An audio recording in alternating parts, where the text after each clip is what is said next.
Welcome to the Long Thread podcast about spinning, stitching, and weaving by hand. The podcast is presented by Long Thread Media, publishers of Spin-Off, Handwoven, Piecework, and Little Looms magazines. Find us online at longthreadmedia.com. Trinway Silks is where weavers, spinners, knitters, and stitchers find the silk they love. Select from the largest variety of silk spinning fibers, silk yarn, and silk threads and ribbons at trinwaysilks.com. You'll discover a rainbow of colors thoughtfully hand-dyed in Colorado. Love natural? Trinway's array of wild silks provide choices beyond white. If you love silk, you'll love Trinway Silks, where superior quality and customer service are guaranteed. Knitpicks.com has been serving the knitting community for over 20 years and believes knitting is for everyone, which is why they work hard to make knitting accessible, affordable, and approachable.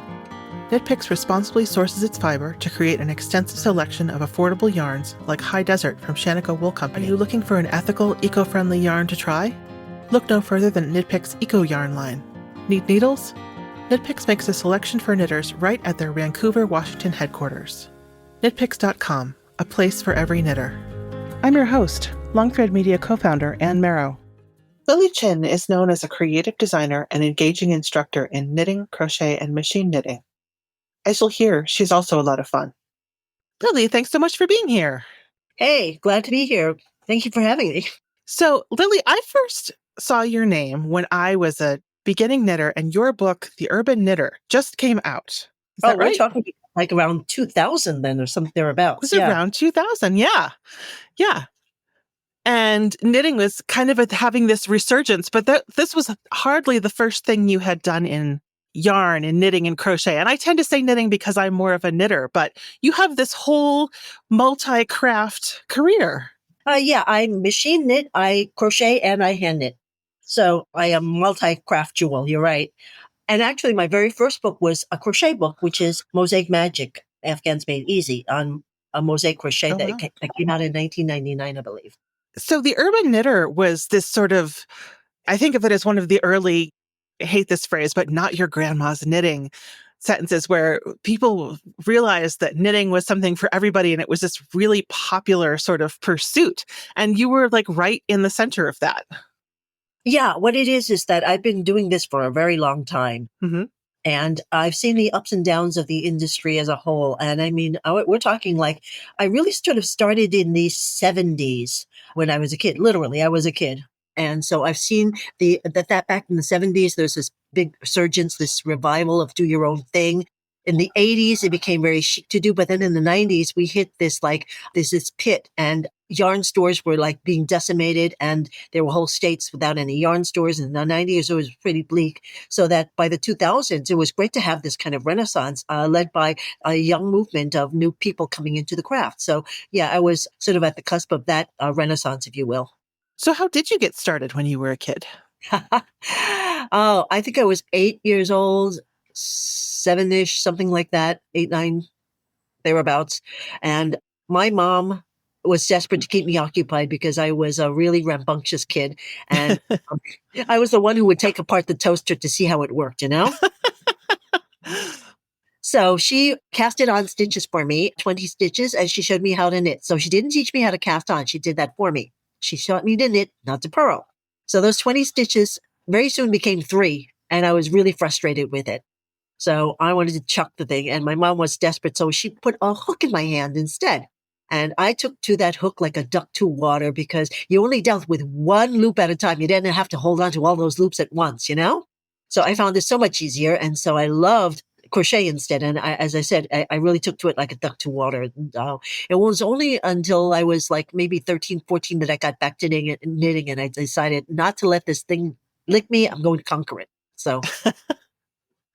Well, it's funny that you talk about taking apart the toaster, to understand how it works, because I think that you have really advanced the sort of understanding of how certain parts of these crafts work. You worked on the 2-color, 2-ended Tunisian, you did a lot of work in cables. What do you think it is that makes you figure out how these stitches work together? I have a science background. I have an analytical mind. I went to the Rockeside School of Science, and I was originally a chemistry major. So I have that kind of a mind, as you said, taking apart the toaster. I wanted to see how things worked. So you begin by seeing what's happening, and then you ask yourself a series of questions, very a Socratic method. Well, why do we do this instead of that? That sort of thing. And so that led me to some of my innovations. Like I started doing reversible cables back in the 80s. And I had an article published that debuted the concept of reversible cables back in 1989 in Knitters magazine. I did the two-color Tunisian back in 2010 because they gave me a hook at a trade show, Clover did, and they're the ones who made it this wonderful hook. So it had a little pamphlet, but I said, okay, this is all well and fine. They only show the simple Tunisian stitch. I said, there are more stitches than that. So I tried it with all kinds of Tunisian stitches. And that's when I came across this Fair Isle-like two colors. And so it's a matter of asking yourself a series of questions, breaking things apart and seeing, how you can further this or what else you can do with it. So how you use these different crafts influences each other, right? Well, how do you mean? I don't quite know what do you mean by influencing each other? Well, you talked about Fair Isle style in Tunisian crochet, or you often look at things and accomplishing a similar idea in knitting and crochet, as opposed to these two things are totally separate and they could never do any of the same thing. Well, because I'm multi-craftual, I do beg, borrow, steal from other crafts and apply it to in that way. Yeah, they're shared in my mind. But basically, it's just the approach of taking apart, questioning, analyzing. That's very common to everything that I do.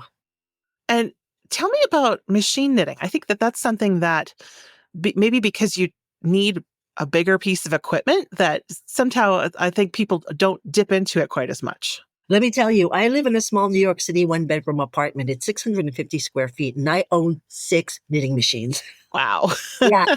I mean, it's pathetic, but a lot of times I think people see this as being like a factory, setting. They think that the place is a wreck. It's a total mess. But what it is that a lot of things in hand knitting actually comes from machine knitting, such as there's this thing called shadow knitting, where you get this picture in the sort of like in the background, you could only see at an angle. That came directly from machine knitting. And so I have actually applied a lot of things from the machine to hand and vice versa. For instance, the machine knitters forever, since the beginning of knitting machines, had done this cast on with their latch hook, which formed a chain on the bottom. It's now popular in hand knitting. I started teaching that back in the 90s, and it's become now popular. But before that, nobody really was doing it. And I got that idea. I translated it from the machine knitting world directly. You were talking about, but back in the 80s, one of the things that you were doing earlier on in your career was doing a lot of work for runways and fashion designers, and not so much of a divide between, craft knitting and fashion knitting. Can you talk a little bit about how you bring those two things together? Well, I have to say that I have, being a native New Yorker, born and bred, always been influenced by fashion. I've been in the fashion industry. When I was like 13, I started working in basically the sweatshops. My mother was the forelady. My sister was the bookkeeper. And in the summer times and after school, I would go in there and I was assistant bookkeeper, but I was like a general gopher. And if the buttonholer was out, I ran the buttonhole machine. If the thread cutter was out, I was cutting thread. So I learned, garment making from the ground up.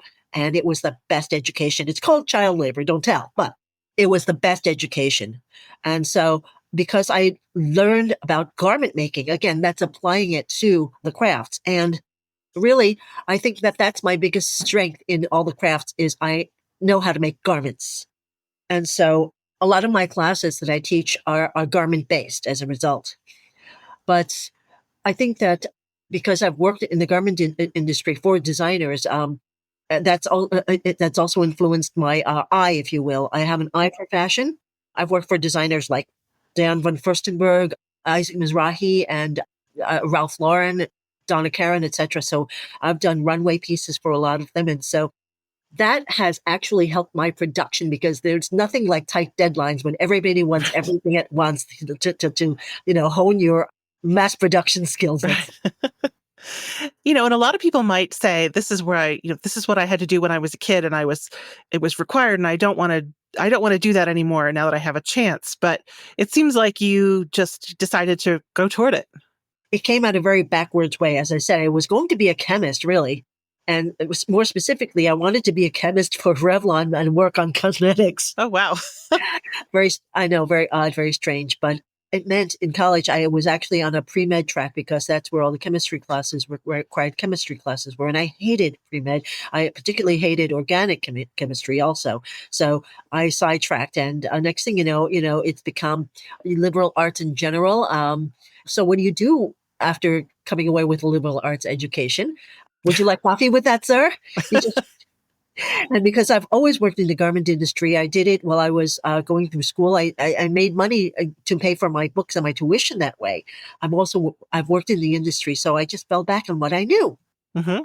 So it was a bit of a backwards way in. How do you make those kind of connections to, to doing a runway piece for somebody? How did you encounter them? Word gets around. It's Yeah. really amazing how word gets around. Hmm. But somebody will use me for something. I might have, it might have started with one person. I might have answered an ad, let's say. And once, you do well with somebody, then word gets out because people move around in the industry a lot. So next thing you know, that person says, hey, somebody was working over here with me and she works really fast, knows her stuff, whatever. And so word of mouth really spreads like wildfire. And I think nothing probably spreads like wildfire, like being in the media. And I do remember watching you on David Letterman, making him a sweater during the show. Yes, I think that was 2003. So Yeah, showing when I became a crafter. well, there was this silly publicity stunt, is what I called it. They Hmm. had contests on the fastest knitter, fastest crocheter. And I think that might have come across, come to be because one of the people at the Craft Yarn Council at the time saw me crocheting at a show and said, hey, you're pretty fast at that, aren't you? And I said, yeah, I think so. And he goes, think you might be one of the fastest? And I said, yeah, maybe. So that person got the idea of staging these fastest knitter, fastest crocheter speed contests around the country. And you started off on the local level, then you work up to the national level, and then ultimately it was like on the international level, the winner of the U.S., let's say, versus the winner of Great Britain. So I won a series of contests culminating in that. So it was given, I was dubbed, the fastest crocheter as a result. I don't take it that seriously because I'm sure they were faster. They just didn't get to the contests. But it's a lot of fun. Was it fun to be on Letterman? Pressure, a lot of Pressure? pressure. But I'm used to pressure. So, yeah, it was kind of fun, but a little disappointing in that if I'd lived anywhere else but New York, they would have flown me in and put me up in a hotel. Maybe I rolled out of bed. I think maybe they called a car for me, but and I did. Yeah. They did pay me scale, which was like a few hundred, not Hmm. not that much, but Right. yeah. But it was pressure. Well, you are a lot of fun, Lily. So I can see how they would want you. Well, here's the thing. At first, they think they wanted the fastest knitter, and then the Craft Yarn Council, they contacted them, and they said, "No, I think you want the fastest crocheter. No, we want the fastest knitter." And at that time, the fastest knitter was not so media savvy, let's call it. Hmm. Hmm. And not to brag, but at the time, 20 years ago or thereabouts, I was, let's say, a lot more photogenic. I would be considered a babe, So they called the fastest knitter in England and they said, can you make a sweater in an hour? And she goes, oh, that's ridiculous. Nobody can make you a sweater in an hour. And that's when they said, okay, thank you very much. We'll try the fastest crocheter. So I was game and that's how I got the gig. So, it seems like you kind of went from, and I'm sure this was not just went from one to the other, but you have things where you're doing like a single project for a runway, you're doing contests to be the fastest crocheter, but at the same time, you're also designing patterns for other people to make your stuff, or teaching and having, teaching other people your techniques. Can you tell me a bit about like being an individual, I would say almost, a celebrity knitter and crafter, or being somebody who produces for other people? Well, you have to remember that it's a much more different world nowadays where people self-publish and put their patterns up for sale. Back in the Mesozoic age, when I was around, when I was starting, you didn't have those outlets. You either sold your patterns to magazines, yarn companies, etc., or you worked on books for publishers. But there was no such thing as self-publishing. So I relied on work from others. And I found that to survive, you really had to wear different hats. So you can't survive just on designing alone. And that's when teaching came in. And I started doing that in around 89 because a lot of people actually requested my classes. And I said, I've never taught before. What do you want me to do? Sing, dance, tell jokes? Um, so I sort of like backed into teaching by the seat of my pants. And I actually tried to do some research on teaching. And I spoke with a lot of teaching professionals who taught me who gave me good advice. But it was a matter of also affirmation by negation, it's called. I heard about and sat in on a few classes to see how other people did it. And I learned what not to do. Like, for instance, one person asked the class to come in, sit down, cast on 20 stitches, and work stockinette for 4 inches. And as they're doing this, they're grumbling, and I'm thinking, you are wasting people's time. They can do that for homework instead. Why bother, using up precious class time for that? So I learned to give them homework so that they do not waste that time in class. I've also been inspired by others. There's this one person who I greatly admire, and she was a bit of a mentor, actually, from the machine knitting world. And she had taught this subject backwards, forwards, and it must have been coming out of her ears. And I wondered, doesn't she get tired of it? But when I see her teach, it always seemed fresh. And I said, that's the thing to do, is to always be excited by it, always be enthusiastic, and keep it fresh. So that was a good example. So, you learn from keeping an ear to the ground, seeing how others do it, but really by the seat of my pants. Also, I heard from other educational professionals that if you hear something, you might retain it. If you see it in writing, you might retain it more. But it's only when you repeat it to somebody else that you really have it. So, you learn how people learn a little bit more successfully. So you're learning yourself when you're teaching. I'm learning how to teach, yes. Yes. So one of the things I worked with you on that I thought was the most fun was your tips and tricks class. We did a recording of your tips and tricks for knitters and crocheters. And there were some that were overlapping and there were some that were totally different. Was that virtual or in person? We did it as a video, but it was a video workshop. I think I did them separately. One tips for knitting and one tips for crocheting. That's right. Yeah, I did that. Those video workshops. That's right. Yes. Yeah. And I still find it so helpful to remember that if I want to know if I'm going to have enough yarn to get to the end of the row, I need 3 times plus 10%. And has it worked out? Yes, I try to leave a little extra. I do play a lot of yarn chicken. Don't we all? I was speaking to Judith McKenzie, who's a spinning teacher, and she said that the two of you had been teaching to a lot of different places and that you will often go and teach in locations that are a little bit off the beaten path. Oh, yeah. In my teaching career, as I said, it sort of started in 89. I've been to places like, Tulsa, Oklahoma, or Missoula, Montana. Mm-hmm. And I mean, I've been to lots of little places, Dayton, Ohio, et cetera, et cetera. I get to bigger places too. But back then, we're talking about like 90s, 2000s, it was a much different place. Unfortunately, it's changed. The landscape has changed a lot. And I hate to say this, but we are a lot more politically divided, and I don't think that the guilds are as strong. So I don't get offers to teach at local guilds, let's say, as much as I used to. I was curious about what you have seen come and go. And I know that there are always things that seem like benefits and seem like losses, but having seen different parts of the industry over time, what are you noticing now? That there are practices that I don't know that I'm comfortable with. When you are self-publishing, there are such things as test knitters, and there are calls for test knitters to do every single size, et cetera, et cetera. And you don't even get yarn for that. And I think that that's a little bit, shall we say, abusive. I mean, you're asking for free labor and they have to do it with their own yarn. And I've always paid, whenever I had to hire people to do my pieces for me, I do a book with 40 Afghans, let's say. I will need help, and I have always paid my helpers, my stitchers, and give them credit. They're all mentioned in my books. But I think that this practice is, as I said, really taking advantage. Yeah, that's I've worked mostly for publishers where we hire tech editors and things like that, and I have not been on the design side. But yeah, that definitely is a change that's come up over the last couple of years. And I they know that pay too, right? You always pay them, right? our tech editor, certainly. Yeah. Yeah.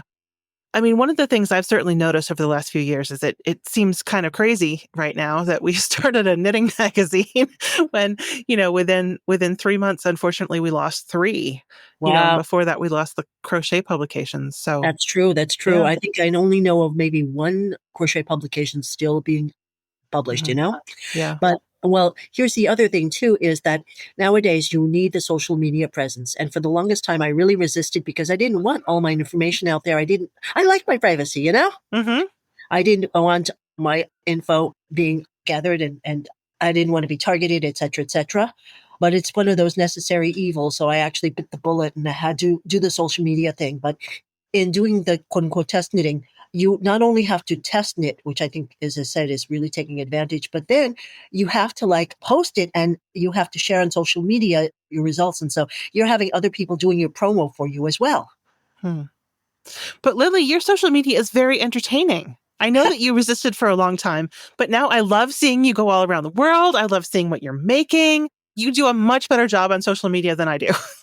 Well, it's just me being me. Yeah. And I've always been, I guess you can say that I've always been a bit of I don't want to say media whore, but I'll say it.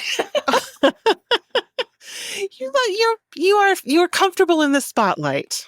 Okay. It's just hard to believe that I actually can be a very private person too. Mm-hmm. Mm-hmm. But I have an awareness, let's say, of an eye to the public. Yeah.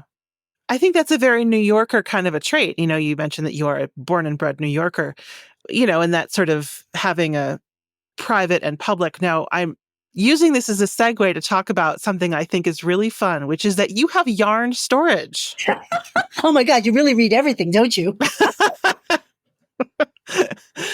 Well, being in a small New York City one-bedroom apartment of 650 square feet and having the most massive stash. Remember, I started collecting in the 70s, okay? Mm-hmm. I really, literally, I have yarn from the 70s.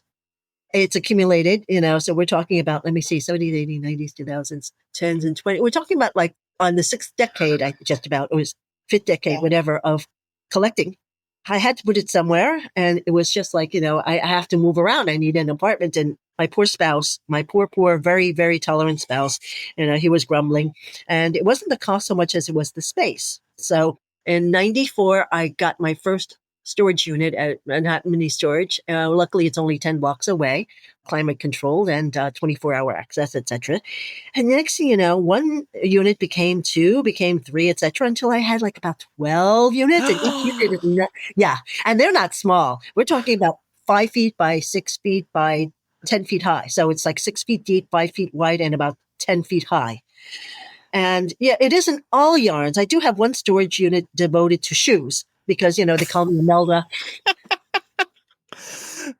Yeah, after 250 pairs, I knew I had a problem. So I guess I come from a family of pack rats, unfortunately. I grew up very, very working class, and we didn't have that many things. So you tend to accumulate and you tend to hold on to things. So I think that as a result, I was paying rent on yarn. Yes. Yeah, which is ridiculous. So luckily, I have whittled it down to, I think, 9. But also, I've played musical chairs with my storage units because every time they promote like a sale price, etc., all I did was I started to move things from one unit to the other and do a reset on the price. Yeah. So how do you know what's where? Like, do you have like your worsted unit or how do you know what to find? Well, you have to remember I did it chronologically, but what I started to do were these binders. And on the binders, I would number the boxes 1, 2, 3, 4, 5, and I put them on the outside of the box. And then in my binders, I would have the contents of what's in those boxes, and it would have the yarn name, how many balls I have, the yardage, how many, et cetera, plus the reeling of that yarn, like maybe about 5 yards of it on these cardboard stock on the cardboard pages. And so these binders also became somewhat big. So that worked for quite a while. I had a good inventory that way.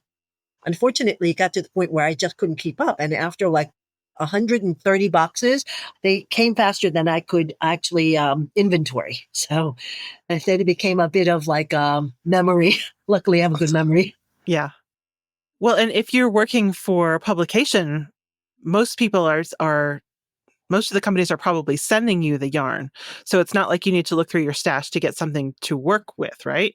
This is true. And usually, not only do I get projects for the yarns for the project to be published, but also I would get yarns to sample. If they have new yarns, yarn companies would send me like every season's newest yarns. Only like a skein of every single one. So they're like single skeins, etc. They're not like real projects worth. Mm-hmm. But yeah, then I would get the yarns for projects, and they usually would be left over. So other than having to purchase my own stuff, I also got lots of freebies. Wow. Yeah, it's a little bit like when I learned to weave because I thought it would use up yarn, but I actually wound up with a lot more yarn. I wonder whether being a professional designer, you'd think, oh, I don't need to buy yarn, but it has a multiplying effect. Oh, come on. There will be yarns out there that you have to have. Come on. Like for instance, I know that certain yarns would go under, that is to say they discontinue certain yarns. And Right. I try to grab, unless it's like a standard, like, a known worsted weight wool, for instance, that's going to be around forever. A brown sheep, let's say, the Lamb's Pride or Cascade 220, etc. There are yarns that come and go. And if I found a yarn that I really loved, I would hoard it a little, knowing that it'll probably be discontinued. And as a result, I've gotten unusual yarns, like Reynolds Yarns, a company long gone, actually had a yarn that was 50% mink. Really? Yes, mink yarn. So I had to have that, Yeah. Wow. Yeah. So, Lily, speaking of yarn, you actually designed your own yarn lines, right? Back in 2005, 2006, up until about 2008, somebody approached me. It was a yarn mill, and they approached me about having a line of the Lily Shin signature collection. And so I got to design some yarns. I got to pick and choose and imagine some colors, et cetera, et cetera. And that was fun, but it was a lot of work because it meant that I also had to have pattern support. So I had to, every season put out designs. And then in 2007, 2008, if you remember what happened to the economy. Right. Yeah. It totally tanked. And so that, the yarn company went by the wayside. But I do believe that I was the first U.S. designer to have a signature yarn. Was that fun to choose colors and to, not only pick out what yarn you wanted from the shelves, but say how you wanted the yarn to be made? Oh, very much so. But remember, it was also still work. And yeah, no matter how much fun you have, it's always work. And a big part of it is like King Solomon's baby, which one yeah. you choose. Mm-hmm. Yeah. So speaking of, it's always fun, but it's still work. One of the things that you've been doing for a while is taking knitting and crochet cruises, right? Leading those? Oh, yeah. Those I enjoy a lot. And I've been doing it since 2000. So I've been working with this company since 2000 exclusively. It's called Craft Cruises. You can find them at craftcruises.com. And about once a year, I would do cruise. And what's really fun is not only do I enjoy the cruises, but I try to cater some of my classes to where we're going. So, for instance, we're going to be in Japan for April. And so I have some Japanese-inspired classes. This past year, in 2024, we were in places like the Faroe Islands and Iceland and Norway. It was called the Path of the Vikings. So I did things like the Icelandic sweater called the lopapesa. I did Faroese shawls and beaded Norwegian wristlets. So I try to cater my classes to whichever region I'm going to. I think of your designs as being so contemporary, but those are all very traditional forms. I'm so glad you asked. Yes, but again, I always try to put a spin on it. And classically speaking, the Icelandic sweaters were always made from the bottom up. Mm-hmm. Those yoke color work sweaters? Yep. Yeah, you do the body, you do the sleeves, you join them at the yoke, and they're worked from the bottom up, and then you put them all on one needle, and then you continue to decrease. But there was always the seam at the armpits, and I've always hated that. And so the class really is how to translate traditional traditional Icelandic lopapesas work them from the top down instead. So I always Now do I'm try to do intrigued. same thing with actually the Faroese shawls, and I always wondered why they do it from the bottom up. And then my class is actually how to translate it for top down. And the reason why I always adore top down, not only is it more seamless, let's say in the sweaters, in the yoke sweaters, but as you mentioned, playing yarn chicken. Mm-hmm. Okay, working from the top down means that you can stop when you run out of yarn. Yes, yes. That definitely is appealing. Yeah, figuring out when you can start your border. Exactly. Yeah.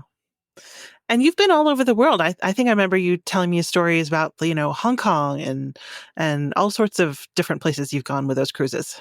Yes, but I also did a great deal of travel even before I was doing the cruises.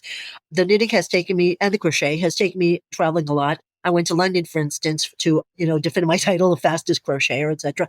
But my husband is an architecture critic, and he had worked for a trade industry magazine for architects, and so he would get to see all the contemporary architecture around the world. And usually, I would try to tag along if I had the time. And so I did a lot of travel with him as well. And, he's traveled with me sometimes on certain cruises. So I've done tons of traveling as a result of that. And I have now officially touched all 7 continents. Hey, Yeah. Always on my bucket list. was the last one Antarctica? Yes, it was. That was in 2023. And boy, did I love that. Oh, yeah? Oh, it was phenomenal. It's really unexplored to a great deal. It's more remote, and for good reason, they keep it somewhat limited because you have to be careful about keeping the environment pristine. Right, right. And it's a good place to wear wool. Oh, definitely. Most definitely. But we did a lot of in South America because to get to Antarctica, we went via South America. We had wonderful yarn concerns there. The alpacas, of course, and they have merino. And unfortunately, we missed out on going to the Falkland Islands because of weather. Oh, mm-hmm. But the Falkland Islands are known for the merino. Right. Yeah, so. Yeah. And everywhere we go, we always try to do, because Craft Cruises specializes in fiber exploration as well. We will always do certain excursions when we're on shore. So we get to see yarn stores, we get to see yarn manufacturers, etc., etc. Remember that throughout my travels, you always have to get yarn because those are your souvenirs. So that adds to the stash. Yes, absolutely. So I would just want to get back to the knitting and crocheting. You mentioned that you initially liked crochet better because you only had to deal with one loop on the hook versus knitting where you had to manage this different number of loops. And I often say that some people like knitting because as long as you have the same number at the end as at the beginning, you basically know that you're in the right place. And in crochet, the good news is that you can put the hook anywhere, but the bad news is that you can put the hook anywhere. So I'm so glad you said that. Yes. so you have to be comfortable just putting the hook in the right place or hoping it's the right place. So true. And that with so much freedom, there are lots of opportunities to put them in the, I don't want to say correct place, but the not prescribed place. Mm-hmm. So I will agree with you in that with too much freedom, sometimes you can venture out of the way, let's say. But I will also say that with knitting, because the stitches are on the needle, I can do that more without watching. Mm-hmm. Yeah. Well, I can crochet things like granny squares without looking because your fingers, it's like braille. You feel for it. Wow, you did a tiny little crocheted piece for Piecework recently, which I absolutely loved. It was just this very sweet little small granny square little mat that I loved. Yes, it was only like 1 or 2 inches big, each granny square, the miniatures. Yeah. Granny squares are still so popular and so ubiquitous, but just between you and me, and I guess the audience, I love the look of granny squares. Mm-hmm. Not all the time, but by and large. But I hate having to join them. That makes sense. Now, here's the thing, just between you and me and the audience. Don't tell Pat this. Well, okay, I guess Pat will. It doesn't matter. It's been published. I do a join as you go with granny squares, so I don't have to sew at the end, which is not always advantageous. The big thing about granny squares is it's portable. You do each unit, and at the end you put them together. But when you do a join as you go, the piece gets bigger and bigger, and sometimes it may not be so portable. But I That's think, true. but I think it's better than sewing. Anything's better than sewing. Oh, you really don't like sewing. So knitting, crochet, machine knitting, just not sewing? Correct. Well, yes, I do sew a little bit. I do have to sew. My mother is an expert seamstress, and that was always her domain. And so I never wanted to touch her domain. That's her thing. So that's why I went to the yarn arts instead, is because mom was so good at it. I knew I could never live up to it. And even to this day, I have trouble sewing straight seams, and I am a miserable seamstress. I really am. I could imagine that crochet would really speak to you, though, because the freedom of being able to explore different shapes and think, what would happen if I tried this? It seems like something that would be right up your alley. So true. So true. Because with so many options, you get to really play, and you say, well, what if I put my hook here? What if I put my hook there, et cetera, et cetera. And so it does encourage a lot of experimentation as a result. But what it is that my sister, who is only a year younger than I am, we grew up crocheting, learning to crochet together. And so there was nothing like sibling rivalry. And we used to race each other, which is how I got to be so fast. So I've always been very much more fast at crocheting. I'm fairly speedy at knitting. I can do a stitch a second. But with crochet, I really am able to speed through it. Right. Are you an English or continental knitter? I can do both, but I am naturally English thrower. Okay. Continental, I find that my tension is too tight. Yeah, you need a little bit more tension to get that loop through without, virtue of wrapping it around with your finger, Yeah, you need that control. Exactly. And so I think that a lot of people have asked me, Lil, with all of the handwork that you do, haven't you had trouble with repetitive stress or, carpal tunnel? And here's the thing. I always try to do a little bit of everything, switch up the craft every so often. And also keeping it loose. I'm a very, very loose knitter, very, very loose crocheter. I will knit worsted weight at like a size 4 needles. Wow. Yeah, which I believe might be, let me see, is it like a 3.5 millimeter? No, it's a little bit bigger than 3.5. Hold on 1 second. Let me check. See, I remember from my tips and tricks video with you that H is 8. Very good. Okay, a size 4 is, 3.5. So actually, I was correct. Mm-hmm. I'm so loose in crochet that I do my worsted weight in crochet with maybe like a size F-ish. So I'm very, very loose. And by keeping myself loose, it prevents a lot of the, wear and tear. Yeah. A lot of that sort of repetitive strain, that cramping. Oh. You got it. Exactly. And that's hard when you fall in love with a project or you're on deadline and you're racing through it, and the next day your body pays for it. Listen, when I was doing stuff for the designers and the runways, Fashion Week in New York is twice a year, usually February and September. And because everybody needs their stuff at the same time, literally, I would keep myself up for 3 days. I would not sleep for 3 days.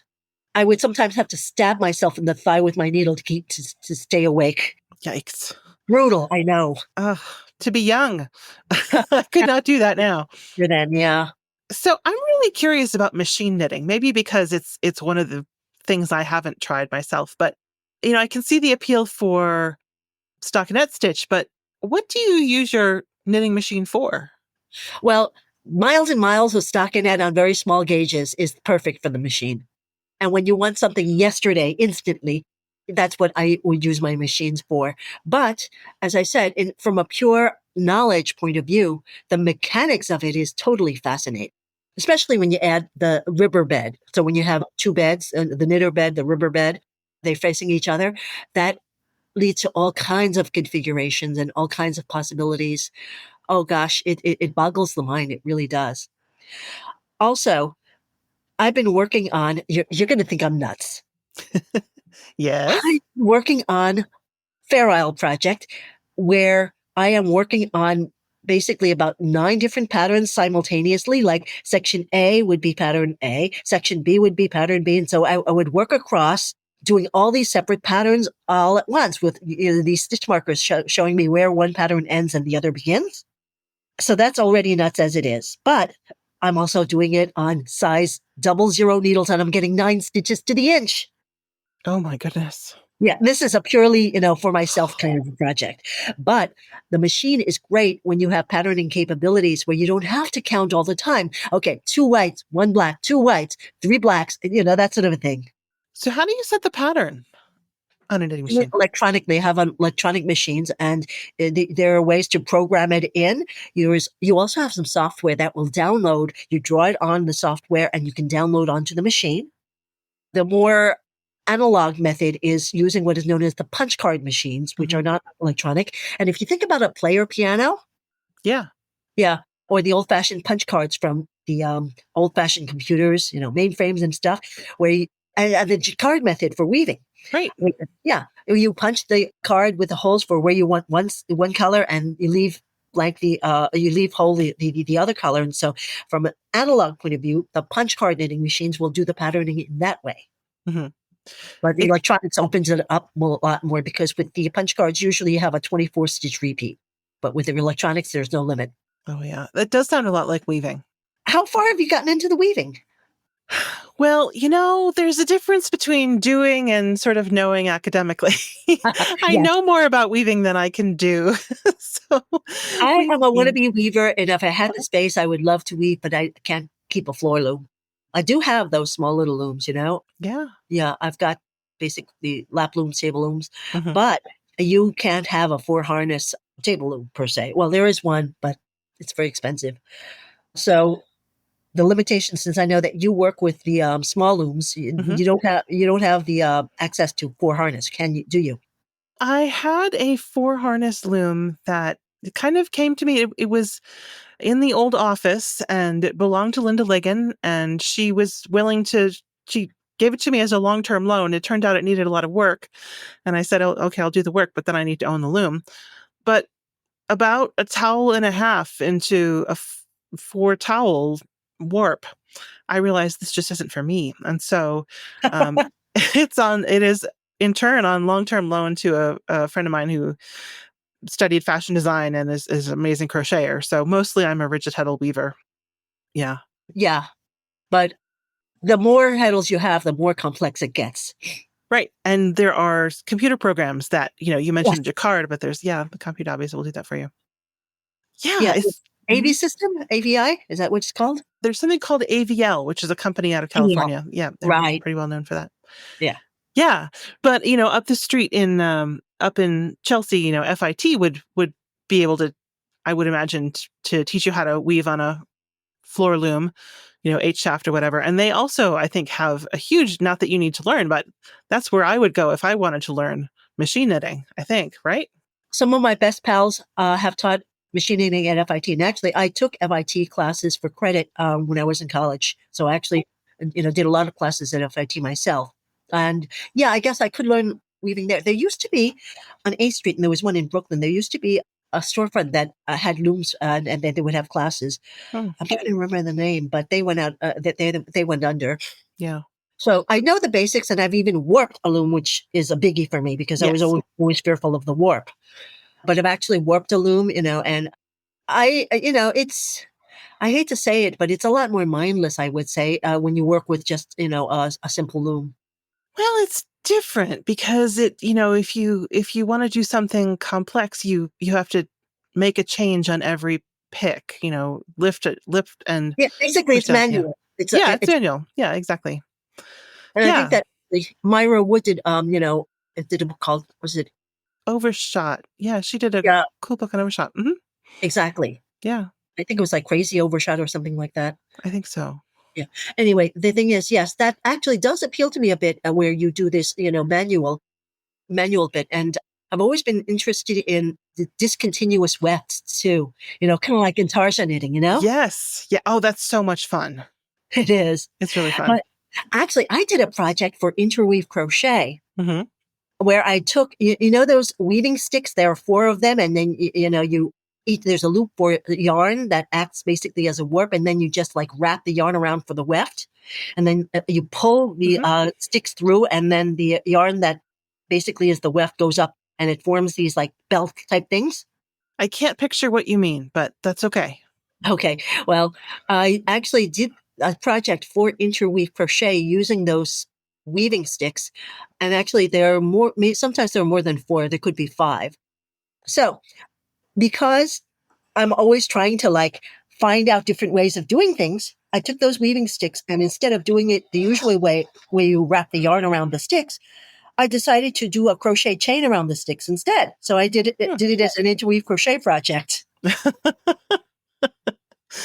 Always trying to blend these things together. Well, yeah, and also finding out what else you can do, or, is there a better way? Yeah. And that's actually where I got a lot of the tips and tricks from is there a better way? Is there a better way? Yeah. So what are you working on now, either for fun or as part of your professional work? Well, as I said, I am working just for fun for myself. I'm working on this 9 stitches to the inch on on 00 bit of a color work. I don't want to call it Fair Isle because Fair Isles are particular types of color work, particular patterns. And I got the patterns actually from a Norwegian, mitten pattern book because I was in Norway this past. And actually, I had gotten these books in a past trip to Norway. I've been to Norway maybe 4 times. Oh, cool. Yeah, so I'm just putting together the patterns. So it means keeping track of 9 patterns at the same time. And what is the overall? Is it going to be a garment? Yes, it is a sweater from the top down, seamless. And it is a set-in sleeve, which means if you remember Barbara G. Walker, she had you start by doing part of the front, part of the back until you get about maybe 2 inches of each done. And then you pick up the stitches for the beginning of your sleeve cap and you work the sleeves, the caps of the sleeves, along with the yoke of the body at the same time. Oh my gosh. Which means, tons of stitches. So we're talking like at least about 50 inches worth, when it comes to the upper shoulder there. Mm-hmm. So on my gauge of 9 to the inch, you're talking about 450 stitches at least. Oh man. Yeah. All done in like color work, 9 different patterns. So Lily, I think of you as being tremendously energetic, but as you're talking about creating this piece and picking up for the sleeves, it occurs to me that you also have to have tremendous attention to detail and to keeping track of details. I have to say I'm a little bit obsessive, a bit compulsive, if you will. Mm-hmm. And I have that streak where when I get into something, I'm like a dog with a bone and I won't let go. Mm-hmm. So I dig deep, I dig in. But I suppose your lab notebook training from chemistry probably comes in handy. Oh, you bet, especially quantitative, Yeah. Yeah. So when I set my sights on something, I don't leave it alone. Mm-hmm. I really like to dig into it. But in terms of travel, I told you I'm doing the cruise. It's going to be over a month because not only do we go around Japan and we hit Korea, that's in April, but I'm also going across the Pacific and ending up in Vancouver. Oh my gosh. Yeah. And then, you mentioned that you actually design projects for all of these cruises. So you're teaching and you're designing for the same big adventure. Yes, correct. And also I am, still traveling a bit, not as much as I used to, but I still travel a bit to do classes. But now with Zoom, I'm able to do a lot of virtual classes as well. So I'm doing lots of virtual classes as well. So probably not as much. Judith McKenzie told me that the two of you sat in some small town and you read her tarot. You probably are not doing as much of that anymore. I do miss that. I had met some remarkable teachers. I mean, really wonderful people. And the best part is that they're in different media. Mm-hmm. So I have met such superstars as Daryl Lancaster. I don't know if you know. Yeah. And that's how I met Judith and Abby Francomont. Mm-hmm. So I have met these phenomenal people, fantastic people. And I do miss that about a live show, especially a multimedia show where you get to see what others are up to, Yeah. Yeah. So, well, I'm excited about the places you are still going because it means I will get to run into you in person, I hope. Let us hope, yes. And actually, I had been to Denver 3 times, I think it was, in 2023. And had I remembered, because I went to a wedding of my nephew-in-law in Estes Park. Oh, and yeah. Just up the road. It's beautiful. Exactly. Yeah. Anyway. So, Lily, thank you so much. It's always a pleasure to talk to you. I had so much fun. Likewise. Thank you. Thanks to our sponsors for supporting the podcast. Thank you for listening to the Long Thread Podcast. If you've enjoyed this episode, please rate the show and leave us a comment on Apple Podcasts or your favorite podcast platform. Thanks again.